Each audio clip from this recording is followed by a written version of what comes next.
Hey guys, welcome back to another episode of the 1 Minute Breakdowns, where we break down each and every fight on the upcoming UFC card, which is UFC 295, in a minute to 2 minutes, short segments, nothing too crazy. Back for another week. Really excited for this card. We have a bunch of bangers on this card. I mean, from top to bottom, we have Prochazka versus Pereira, arguably one of the most looked forward to matchups of the year. Tom Aspinall versus Sergey Pavlovich on short notice, 2 week notice, which kind of ruins it for me just a little bit. I would rather see them both on full fight camps, but we get what we can get.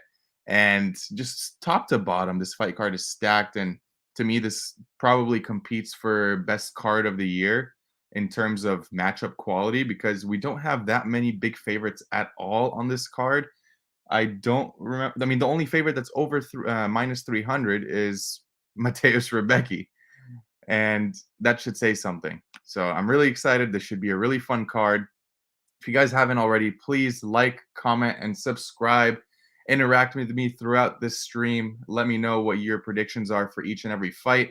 And I'll be sure to get to every single comment as always. And I'm looking forward to interacting with you guys. The special announcement, I kind of already spoiled it on Twitter. I have a show that's coming up today in 30 minutes, actually, right after this stream. It's my new NFL show. It's called The Pigskin Bank. Not to be mistaken with the piggy bank, kind of relates. But I'll be giving my analysis on every single football game that I have a bet on or that I'm looking to bet on this weekend after demand from a bunch of you guys in the DMs asking me to bring a show back, at least for NFL. And I'm more than willing to do so. I love sharing my thoughts and ideas about sports in general when it comes to these bets. So thank you so much for that. I really appreciate it. And let's go ahead and get this started. First and foremost, Mark, thank you so much for being here nice and early. Appreciate you, my guy. All right. Without further ado, first fight of the night, we have Denis Buzukja going up against Jamal Emmers. Denis Buzukja is going to be the younger fighter here by 8 years. He will be the shorter fighter by 1 inch and also will be at a 3.5-inch reach disadvantage in this spot. I think in this fight, it's pretty straightforward to me. Jamal Emmers is better than Denis Buzukja, with all due respect, in every aspect of mixed martial arts, whether it's the striking, wrestling, grappling. And we've seen Denis Buzukja struggle in the past, even in the regionals, with the wrestling. He gets taken down a lot. And I don't think any of those guys are at the caliber of wrestling as Jamal Emmers. The one issue with Emmers is that we constantly see is the fight IQ.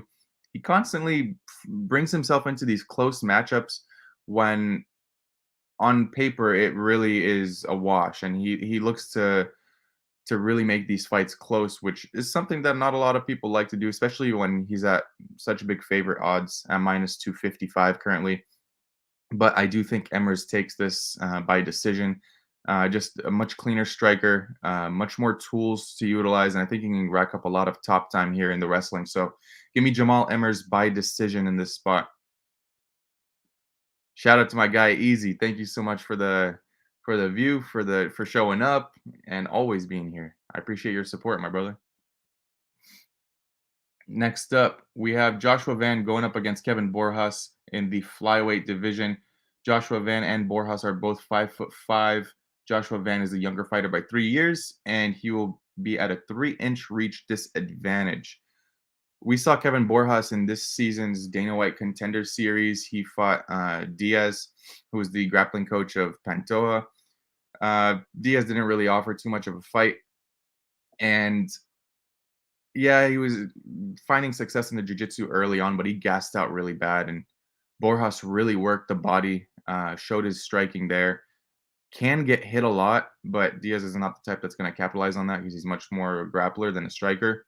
But in this spot, Joshua Van really, really like stud. He's a stud for a 22-year-old. Complete striker. He uses all the tools, whether it's the knees, the elbows, the head kicks are crazy. And a good striker, manages distance well. And I think that Zalgas win is being overlooked a little bit. Even though it was a split, I don't think it was a split. I think Joshua Van clearly won that fight. And I think he can set this up really well to knock Kevin Borjas out potentially with a head kick, similar to how Borjas has been knocked out before. I forget the name of the guy that knocked him out, but yeah, I think Joshua Van has all the tools to win this fight, but I do think this fight primarily is in the standing realm where it's just on the feet and they strike with each other. But if Joshua Van wants the path of least resistance, he can go to his wrestling and rack up some top time, as Kevin Borjas does allow himself to get taken down quite a bit. So I do think Joshua Van wins this fight. I do think the favorite price tag is justified here with Joshua Van. I think we have a star on our hands. Give him a couple of years, and when this guy hits his prime, I'm pretty sure he'll be top 5 in the flyweight division. Bold take there. Donnie, if Borjas wins, I'm gonna bite a cactus. That can't be fun. I hope he doesn't win. For your sake. Next up, we have Kyung Ho Kang going up against John Castaneda. Kyung Ho Kang is the older fighter here by 5 years. He'll be the taller fighter by 3 inches, and then we'll have a 2-inch reach advantage in the spot. Castaneda is the person that asked for this fight to be at a catch weight at 138, so weight cut issues possibly. He did go dark on Instagram randomly and make it private the night before the weigh-ins, which is pretty sketchy to me, but he did make 137.5, so I guess that worked out for him. Castaneda, although being having some decent wrestling accolades in high school, he's very much a stand-up fighter until he needs to go to the wrestling if he gets hurt. Kyung Ho Kang can wrestle, has some really clean striking, defensively aware, and I just like everything I see from Kyung Ho Kang, aside from the age. He is getting up there in age at 36. Castaneda just finds himself in very close fights way too often to back him at juice odds, especially against a guy like Kyung Ho Kang who can make it a dogfight and will always be there. He's not a guy that gasses out, and we can count on him to go strike for strike with the best of them. I mean, I'm not gonna say Dana Batgeril is the best of them, but he went strike for strike with Dana, and Dana was thought to be the guy that KOs Kyung Ho Kang in that spot. But I do think Kang comes out of here with a very close split decision victory against John Castaneda. So yeah, the plus money is good here in my opinion. I think it's a dog or pass. Next up, we have Jared Gordon going up against Mark Madson. Jared Gordon's the hometown kid here from New York. He'll be the younger fighter by 4 years, the taller fighter by an inch, and will be at a 4-inch reach disadvantage in this spot. Mark Madson has been going through some tough times taking care of his wife, who is ill at this point in Denmark. So thoughts and prayers out to him and his family. He did used to train here in the United States, had to let go of that, moved to Denmark, and apparently has not had the best training situation out there, which regardless of that, I still would have had the same analysis as I do right now. I do think that Jared Gordon is the better fighter in this spot. Mark Madson, really strong. We know what he's looking for. He's going to look for those body lock Greco-Roman takedowns. And he might be able to get 1 or 2 in the early going, but in the striking realm, I think it's Jared Gordon all day. Much more clean striker, has more power, defensively aware, and rolls with the punches a lot better than Mark Madson. And in this spot, I think Mark Madson might be the age might be getting to him a little bit, and I think Gordon might be able to find a late finish, probably late round 2, round 3. I want to say just from exhausting Mark Madson. But if not, it's going to be a Jared Gordon decision as the most likely outcome, in my opinion. I do like Jared Gordon here. I think the juice is safe in this spot, and I'm surprised that he's not a bigger favorite. So yeah, give me Jared Gordon here. Next up, we have one of my favorite fights on the card, Nazim Sadikov going up against Vyacheslav Borchev, Slava Claus. Sadikov is going to be the hometown fighter here from New York, fighting out of Serra Longo. He's the younger fighter by 2 years, the shorter fighter by an inch, and both fighters have a 69-inch reach advantage, or no advantage, 69-inch reach. So we know what Slava's game plan, or what his weakness is here. Sorry. His weakness is the takedown defense. We all know him to be a really good striker, clean in the pocket, likes to get up in your face, will cook the body, and we've seen him drop people multiple times with those liver shots. But the issue with him is that he can get taken down with a gust of wind, with all due respect. And although we haven't seen too much of that on Nazim Sadikov's regional tape, I do think in this spot he will go to the takedowns. He'll take Borchev down and get some top time. I do like his jiu-jitsu, and especially coming out of a camp from Serra Longo, I think these guys have a pretty decent game plan ability. And on the feet, I'm not going to say it's a complete mismatch here. I like Sadikov's aggressiveness. He will put you up against the cage and will look to get the dirty boxing in the clinch. And also has some power of his own.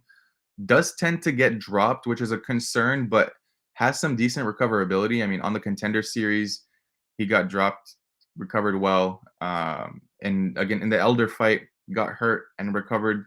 Ended up winning that fight via doctor stoppage due to a cut. So I like Sadikov in this spot. It's going to be really close, but I do think Sadikov pulls away late, especially with the takedowns.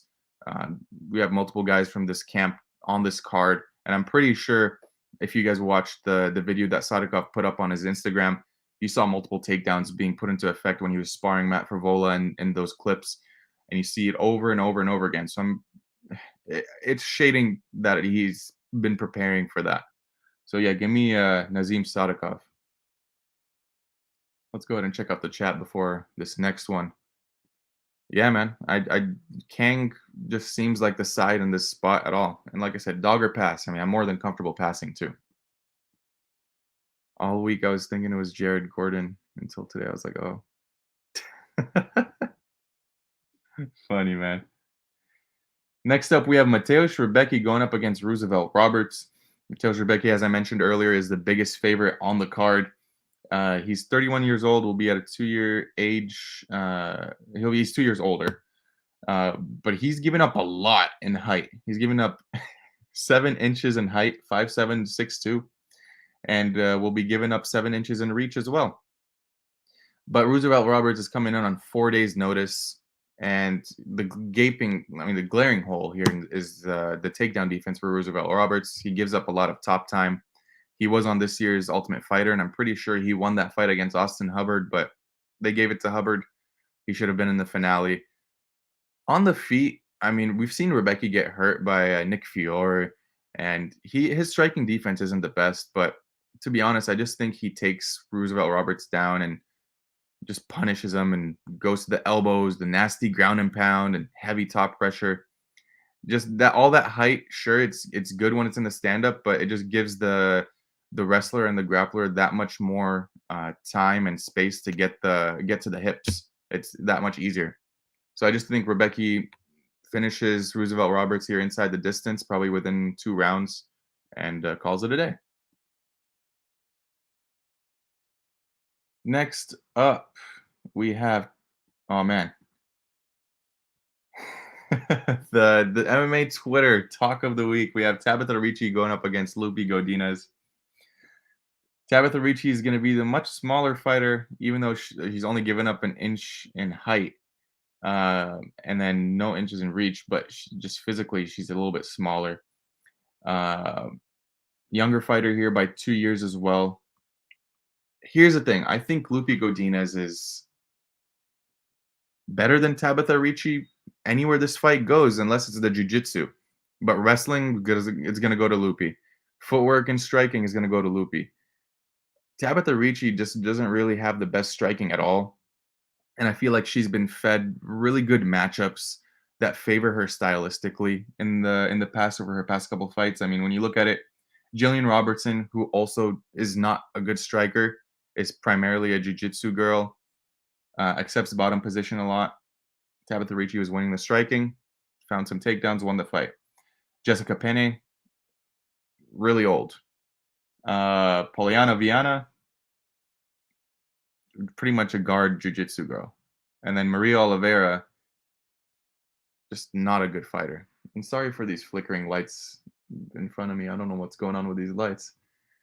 But yeah, I do think Lupi Godinez is going to be able to outpace and outvolume Tabitha Ricci, find some top time here and control Tabitha on the mat, and end up winning a decision here pretty comfortably.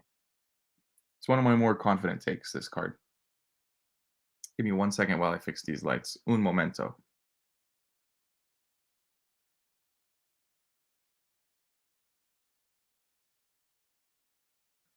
There we go.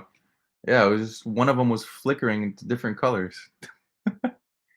Next up, we have Steve Ursa going up against Alessandro Costa in what looks like to be a fire matchup. And before I get into that one, let me just highlight this. Loopy vet lesson is the perfect way to put that. And I'm sorry, Mark. It's loopy all day for me. But moving on, we have Steve Ursa going up against Alessandro Costa in another fight that I'm really looking forward to between two prospects. Alessandro Costa is a younger fighter by 1 year. He'll be a shorter fighter by 4 inches and will be giving up an inch and a half in reach. Alessandro Costa was fed to Amir Albazi. I'm not going to say fed because it was 1-1 going into that third round. And then they gave him a nice matchup against Jimmy Flick where he finished him there by leg kicks in round number 2. A good striker. I like the way he uses the leg kicks, and it's going to be there all day for him in this fight against Steve Ursig. Has some solid power and some good jiu-jitsu. Now, giving up a good amount of size, 4 inches of height and an inch and a half in reach to Steve Ursig, who when he made his UFC debut, he was a big underdog, plus 260 and upwards against David Dvorak, and he looked amazing in there. Now, defensively, a little irresponsible, which is not the best look. And when he went up against Dvorak, he did punish him with the body kicks. He was mixing it up well, found some good top time, and hurt Dvorak multiple times. Now, it still was somewhat of a close fight if he didn't land like a head kick and all that. But I do think Urseg is the rightful favorite in this spot against a smaller guy in Costa. Liam, just outside. Sorry, guys. Little nephew. Yeah, threw me off track there. Yeah, I think Urseg is rightful juice in this spot. Just being the bigger fighter, he will be there at all times. He's shown you that he's game and will stand in the pocket and bang. But that could end bad because Costa does carry some power, man. But I do think Urseg stays safe here, finds some grappling and some top time to win this fight. Probably by decision or by ground and pound finish. Next up, we have the first fight on the main card. We have Pat Sabatini going up against Diego Lopez. Pat Sabatini is going to be the older fighter by 5 years, will be the shorter fighter by 3 inches, and will be giving up 2.5 inches in reach. Pat Sabatini is a really good jiu-jitsu player, and that's what I think a lot of people are forgetting about in this spot. Diego Lopez is a good fighter. I'm not going to take anything away from him. And on the feet, I think it's Diego Lopez in this spot, even though Pat Sabatini, yeah, he has the chin issues and whatnot and has some serviceable striking, I would say. He does tend to get cracked a lot, and he only uses the striking to get to those takedowns. The one issue I have with Lopez in this spot is that he's too comfortable playing in his guard, and I feel like that's going to be to his detriment in this spot just because Pat Sabatini is a really good controlled grappler and a legit black belt. Like, you can't say this about many people in the UFC. He's a legit black belt who can compete in strictly jiu-jitsu competitions and hold his own in the black belt division.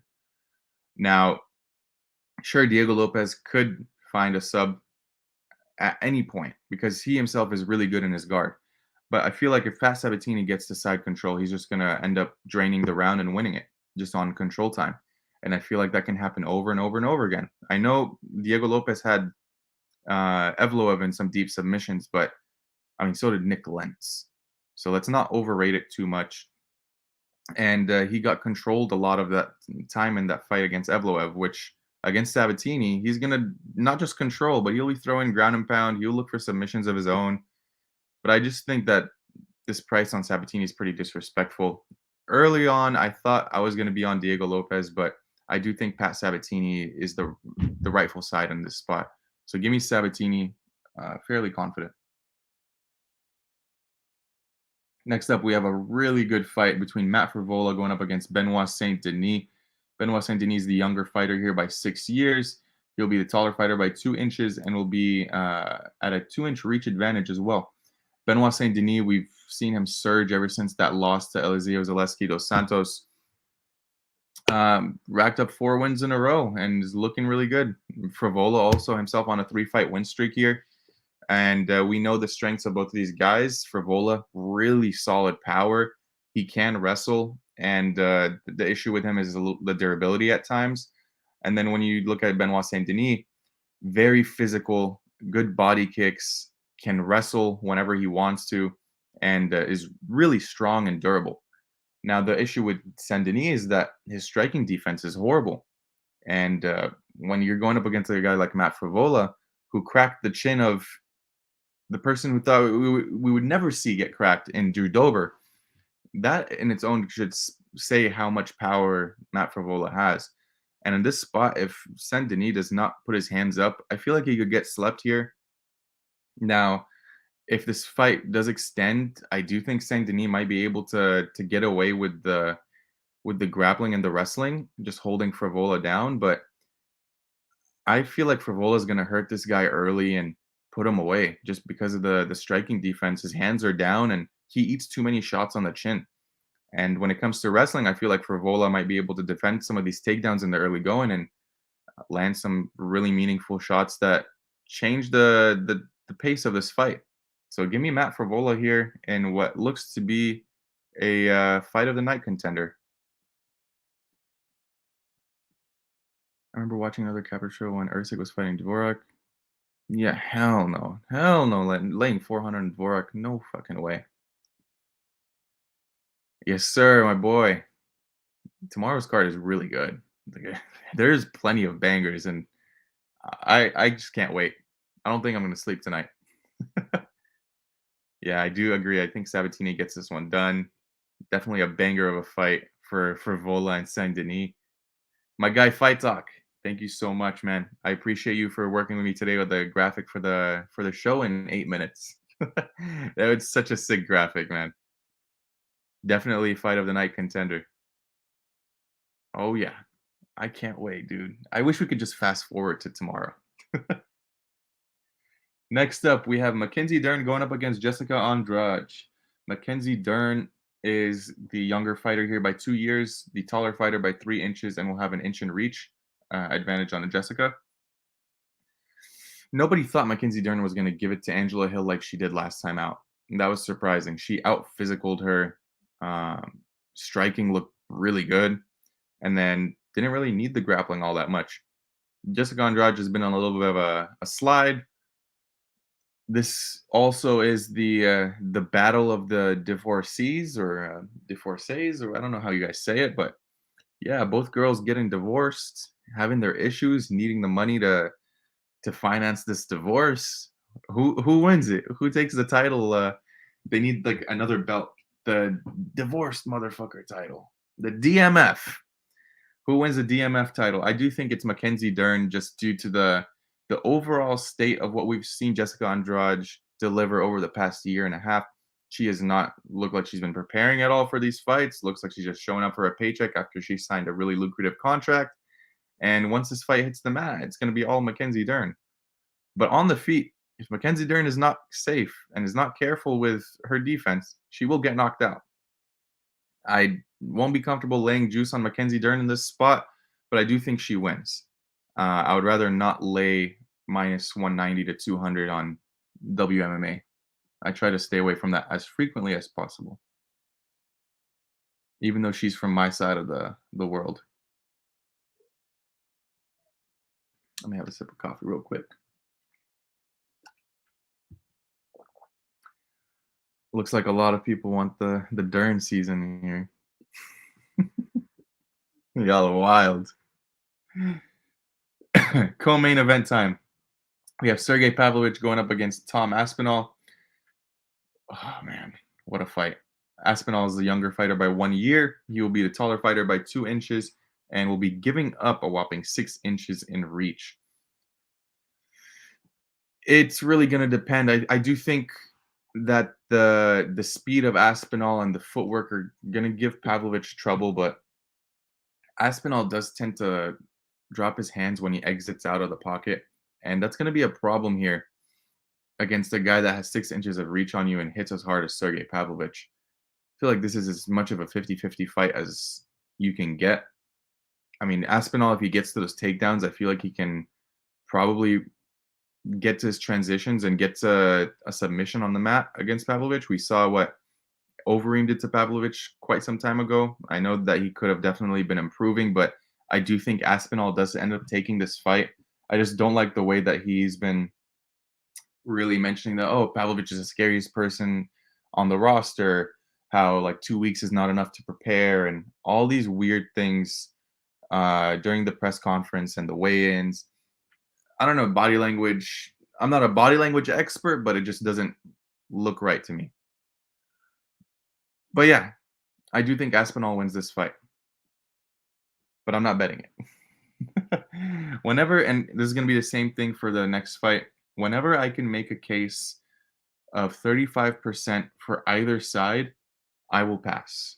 30 to 35% for either side, I'm passing because it's just not something I want to get involved in. It's a coin flip, and I just don't want to risk money just to risk money. You know what, Mark? For your sake, I hope he does. I don't have money involved here. For your sake and for Fight Talk's sake, I hope Pavlovich wins. But I can't get behind it. I do think that Aspinall wins it. But like I said, no money, so I hope you guys win. Last but not least, we have Yuri Prochazka going up against Alex Pereira. Yuri Prochazka coming off of a year and a couple months layoff due to the shoulder injury.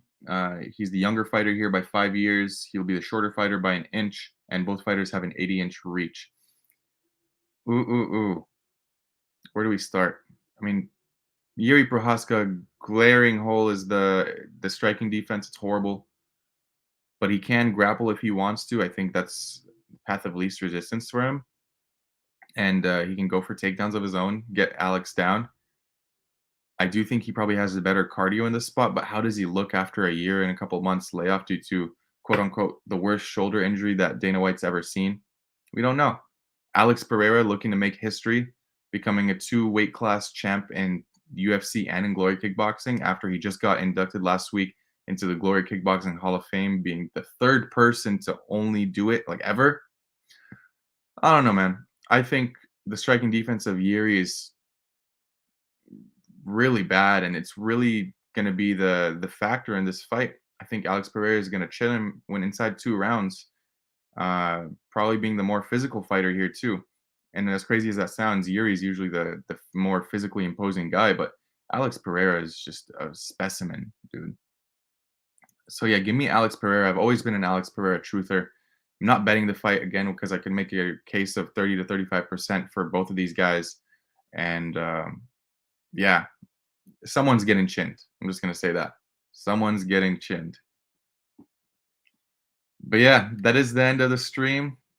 I will be right back in 2 minutes on the NFL show. So if you guys like NFL and want some bets, make sure you watch that. I appreciate y'all for being active in the chat and for supporting the show. If you haven't already, like, comment, subscribe.